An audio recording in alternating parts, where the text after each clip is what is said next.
very excited to introduce the following very international lineup for this next panel discussion session. From SafeShark, we'll have Jonathan Marshall from Bonnie, Scotland. There's Rolf van Gent of Sandgrain. He's here from the Netherlands. From Digi International, it's Miguel Perez of Spain. The main person on the panel, because he is the chair of the IoTSF's Regulatory Watch Working Group from Vienna, is Florian Lukavsky. And last but not least, Alfred Baguzin of Pinsights. He's come from Canada. And England's very own Richard Marshall of Zytex is going to be chairing this panel. So if all the panellists would just like to come to the front and take a pew. So we're going to be talking about PSTI. We're going to be talking more about RED, and we're going to be talking about the CRA as well. So I will hand you over to your panel chair. He is Richard Marshall, everybody.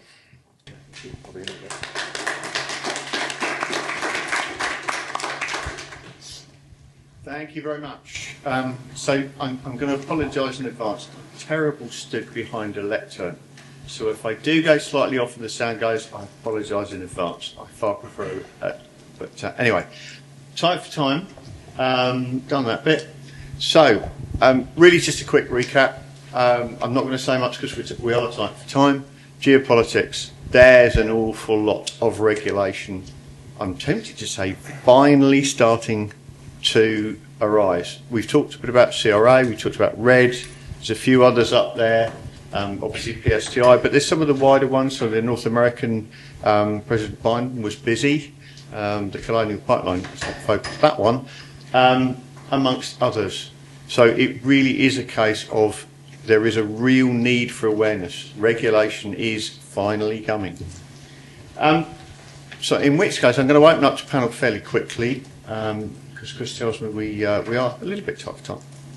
So I'm going to open up to the panel, really following on from Joe's presentation. I'll start from with in sequence, if I may. So this, I appreciate you can't see the screen. We had a general discussion about how we're finding awareness in the market, particularly to do with RED and CRA. And I'll start with you. Thank you very much. So as mentioned by Joe before, I have the feeling that awareness is starting to build up, especially now that RED is out and also pointing awareness to the Cyber Resilience Act. At least in the European Union, I observed that. Looking across other regions, awareness, I would say, is definitely more on the lower end. Thank you, Florian. Yes, so at DG we help OEM to develop their own end products, and we are meeting with many customers on a daily basis, and most of them are aware of the law, but they think they've got enough time. But it was mentioned that from September 11th, the Article 14 will come into effect, and the important thing is just not knowing the deadline or timeline. Is you need to go into the details of the Article 14, and that's much more worrying because you need to report in 24 hours, an early warning. From that, you've got 3 days to submit a detailed report, and once you get the mitigation, you've got 14 days. So CRA is not meant just for large, big, fat companies. You need to think about the small, medium companies, and maybe they don't have enough resources, or maybe they don't have the right expertise, and they need to start thinking about automating things like generating SBoMs, analyzing the SBoMs, issuing reports, and that's something quite new for most of the customers. Yeah. Thank you. Please. Awareness. I would tend to agree that overall in the EU, the parties that we speak to, that the awareness is far too low. And on top of that, I go a step further, that even if there is some awareness within a company which builds a connected device, an IoT device, their level of security skills is also very, very low, if not completely non-existent. So it's a double whammy. First, they have to become aware, oh my God, is this applicable for me as a device builder, I have to be CRA compliant, and then they have to learn all about cybersecurity, understand all sorts of solutions, and yeah, it's really a challenge for most parties that we speak to. Certainly. The challenge and awareness is still out there, obviously. Some of my colleagues mentioned most of the items. I think part of the awareness, it's improving a little bit, but it's due to having the resources to understand, read, understand, and interpret what it means to their own organization. And to Matt's earlier point, some of the awareness, it's self-inflicted as well, because the awareness implies eventually understanding the level of commitment that has to be made, both not only at the design level, but also at the process level. CRA is not just transforming how organizations, and not just manufacturers, code their software, but also involves how do they operate their businesses. When we talk about an incident plan requires an incident response, and the response is linked to a vulnerability reporting, vulnerability management, which links to software bill of material, and many other acronyms that some of my colleagues already mentioned, from software bill of materials, zero trust architecture, secure supply chain risk management. All of those are related to business operation transformation, and transformation is hard for organizations. So awareness, it's a combination of conscious and unconscious awareness, I would say. Thank you. I'm going to take a slightly different lens because for those of you who don't know, we are SafeShark and we work on the end-to-end cybersecurity compliance testing side of things. So I can give some maybe real-world numbers or real-world comparisons of what we've noticed, at least within our space. So the first thing to say is quite positive. We've noticed over the last quarter, we've probably had more customers than we have in our entire existence. So that's a very good sign that that's happening.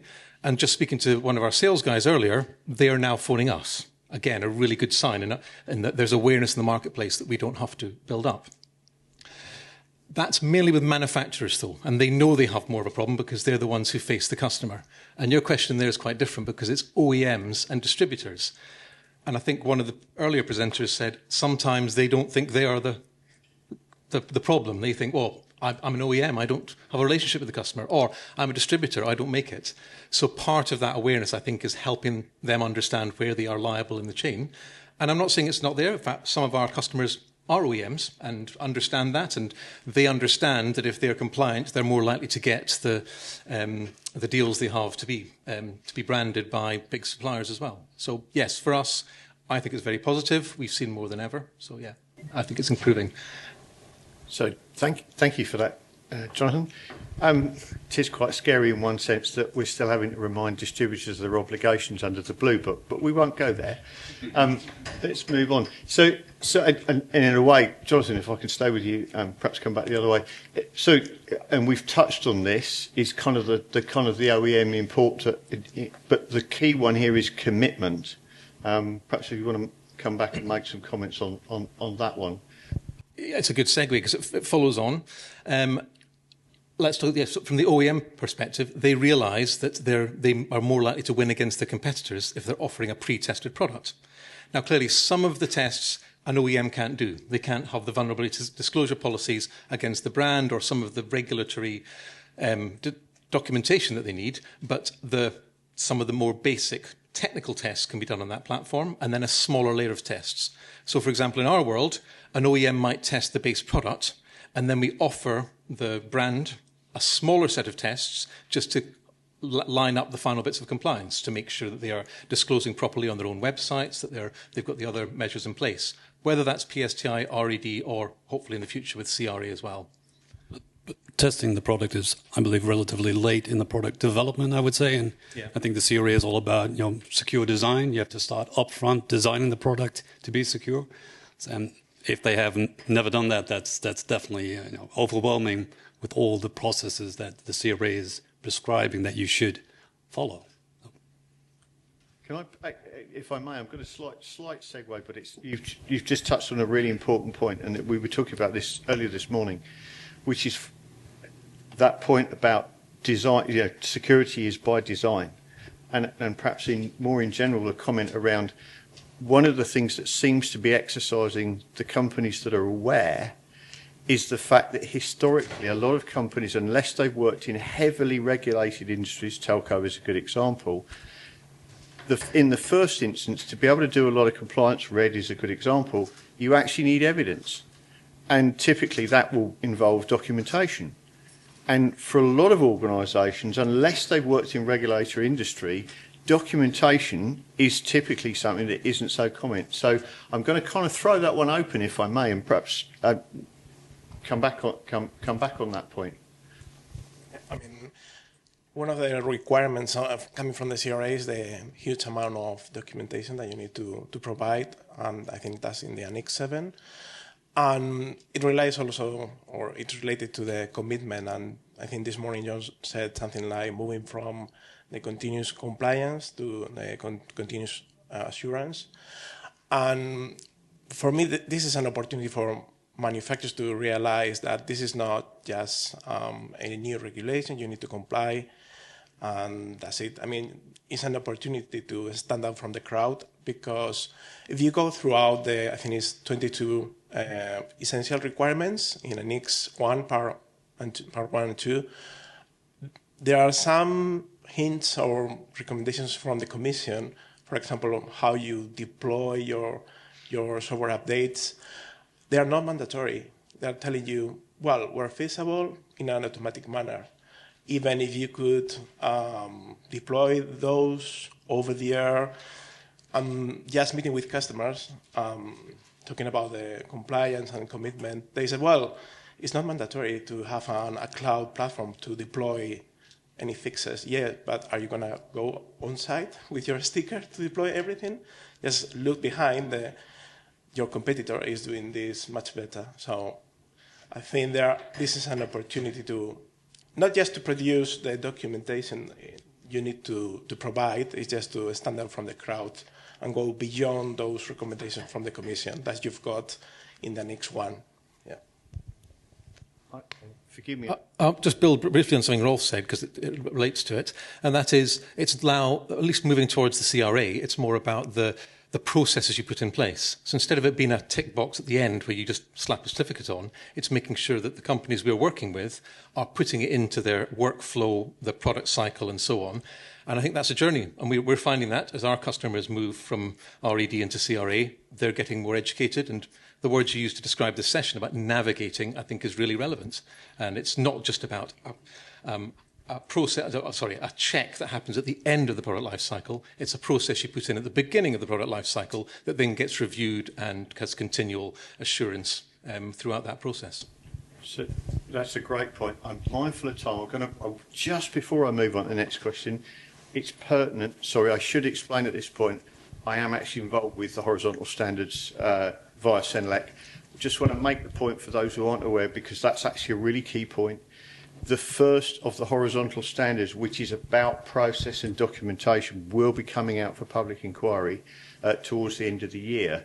And I would certainly encourage pretty much everybody who's involved with compliance, get a look at it. The other thing is you've got the opportunity to comment. So once it comes out for public inquiry, now's the time to make comment, because as we've seen with RED, some of it did end, it's not perfect. And I would just emphasise to anybody, keep an eye out for when CENELEC actually make the drafts available and part 3, which is vulnerability disclosure, will be early next year. Sorry, let's come back to the questions. I'm going to throw this one out, if I may. Who wants to jump? So this is the awareness of the implications of CRA. The fact it's cloud, it's not just hardware, it's vulnerability disclosure. Florian, do you want to kick off with that one? Yeah, no, I think this is one of the items that often not appreciated enough, because when we look at many other comparable regulations, there the scope is smart devices, connected devices, even internet connected devices. But for the Cyber Resilience Act, the scope is actually much wider.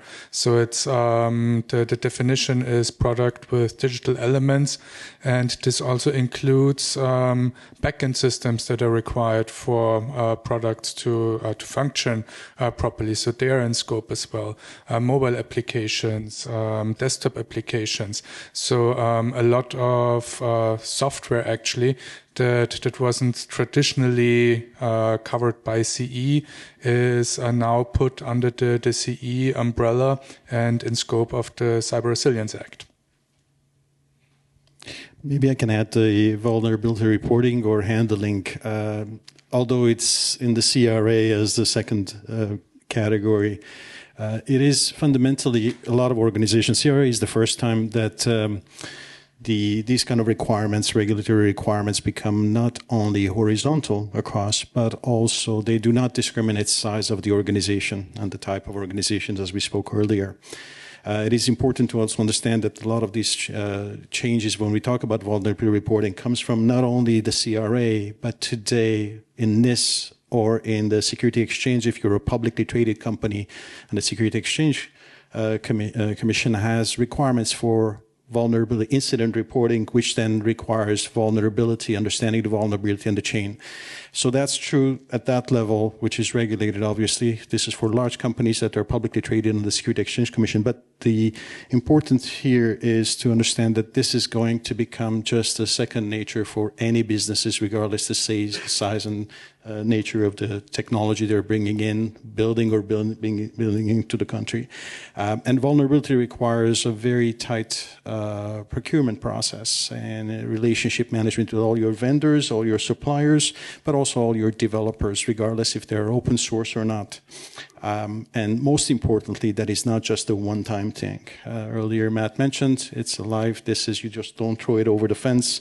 It does require a diligent process of managing it on the spot, but also monitoring, which is also another part of the CRA requirements, obviously.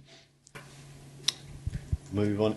So one of the other questions, and we discussed this previously when we were trying to plan this session, is obviously one of the big question marks now is, and we've just been talking about the whole vulnerability piece, is the fact that ENISA are now out to tender to produce a European vulnerability platform. So really, again, a general question, what's the perception at the moment of whether or not manufacturers are prepared for what that will mean? And we touched upon the security piece. So, yeah, I mean, from meeting with customers, we got some misconception like, well, it doesn't apply to us because we released the product like 10 years ago. And again, the main milestone is December 11, 2027.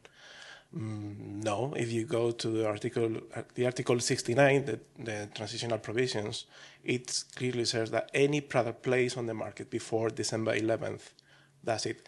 In early drafts, we could find something like 4 years ago, but in the law that was removed, and it applies to any product placed on the market. And now they are coming asking, okay, but is any vulnerability, actively exploited vulnerabilities and severe incidents? But anyway, you need to put in place a process to analyze, scan, remove false positives, do the triaging to at least be aware of your issues. And then maybe you'll have to report, but still you've got to put in place something in your process. And this is not an issue because of the CRAs, it's an issue related to software quality.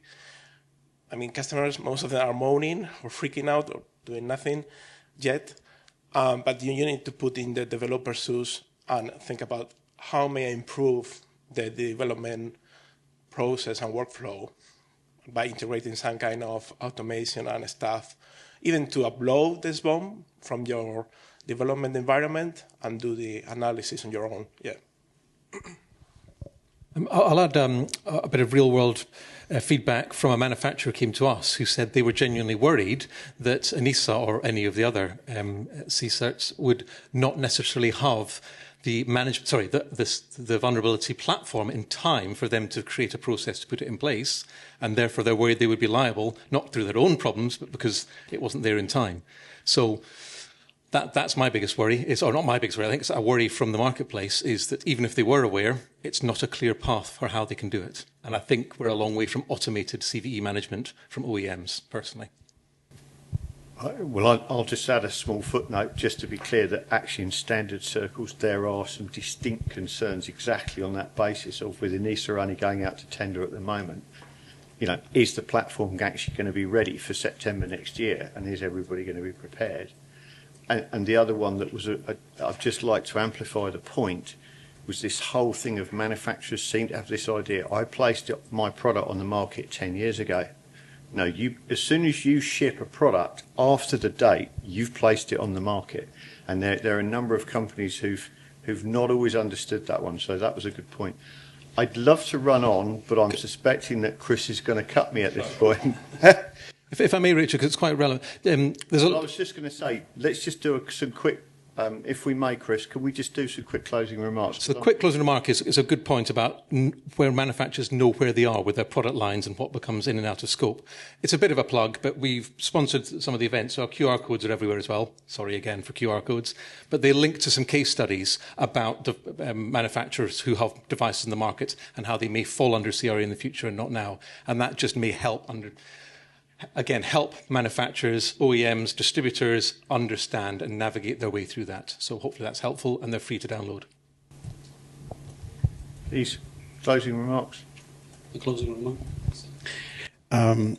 Certainly, it's having lived in the telecom world where security by design was kind of by nature, second nature in Joe, since early 90s when we went digital, obviously, with the digital networks. It is important to start also with regards to manufacturers or the distributors, understanding your supply chain and collaborating. I think this is not just one organization's responsibility, so importers or distributors cannot just transfer that to the OEMs. They will be left without a viable product, and the ones who are leading the market and build those partnerships with their OEMs in order to develop the product that they're compliant, they will have the first mover advantage and the trust. And trust, it takes a long term to build, but it does require leadership. My comment for organizations who are embarking on this journey for transformation, like any such regulation or transformation initiative, does require leadership, and some of them it's assigned through, for example, accountability, when we ask through NIST or other to have somebody accountable at the executive level internally for organization to drive that transformation. It does require, it is a transformational opportunity. Organizations who are looking into is this the fourth or the fifth industrial revolution, regardless who you talk to, who want to ride the next wave of the industrial revolution, do require to go to this transformation. You can label it AI or any other as a driving force, but it does require, and that leadership, it requires partnership and collaboration with your supply chain partners. Thank you. I'm just a bit worried because it's already next year, September, that the reporting obligation is becoming valid. And I think managing the vulnerabilities, addressing the vulnerabilities, that's relatively manageable. Okay, it's not completely to be automated so quickly. But there are quite a few tools, SBoMs, etc. I'm more concerned about the real fundamental thing, that's the secure by design of devices. And that is still a challenge for a lot of builders, and that might be the real challenge eventually. They have a little bit more time to do that. Yes, that I would like to stress to, okay, of course it's forthcoming more immediately by September next year, but still the whole CRA is going to be valid the year after. And I also see a lot of manufacturers, of course, they just want to do the minimum effort to comply, which is understandable from their point of view. You know, they're in a hurry, it's not their scope, it's just a burden. They should look at it as a challenge too, to be more competitive. And just like we had NIS 1, we have NIS 2. I also tell the device builders right now, we're going to have a CRA 1, and eventually there's going to be a CRA 2. So it's okay to do the minimum, but look a bit further down the line. If it's easy to go a bit beyond the current CRA, don't leave that opportunity, I would say. Thank you. Yeah, as a takeaway, I'd say that, I mean, when we're finishing discussions or some conference webinars, it's like, well, it's quite easy to understand. If you don't comply, you cannot sell. You need to maintain the product from cradle to grave. And apart from addressing vulnerabilities, your product must be capable of accepting or upgrading somehow, and potentially automatically or remotely, and provide the right logging and reports that the CRA is demanding in the Annex 7. So, yeah, that's the takeaway. Thank you. And as a closing remark, I'd also like to raise awareness to another fact that is often overlooked. So looking into Article 14, it becomes clear that the Cyber Resilience Act doesn't only focus on the product, but also demands secure processes being in place to create this product. So you also have to look into the security of your production line, of your development environment. So also areas that you cannot overlook. And time is short. And with that, thank you. So, just to close out, really, firstly, the apology that we've been keeping you from lunch. I hope this panel session has been informative and you found it useful. And if we can show our appreciation to the panelists in the usual way, thank you very much.